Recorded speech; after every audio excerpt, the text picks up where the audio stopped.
High কলিজার ভাই বোনেরা আমার, যোগদা পারবেন আজকে কী বাজার করছে। এই হচ্ছে সরিষা শাক, আর এটা হচ্ছে কলমি শাক হচ্ছে এটা সিদ্ধ করে ডিবে রাখে দেবো, আর এটা এখন রান্না করবো সরিষা শাক। আর এটা হচ্ছে পেঁয়াজ, শুকনো মরিচ, এই যে নলা মাছ, আর এটা হচ্ছে মিরকা মাছ। এই কয়টা বাজার 700 টাকার।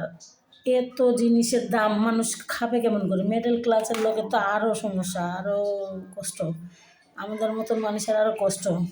এইটুক জিনিস যদি 700 টাকা হয় তাহলে মানুষ খাবে কি?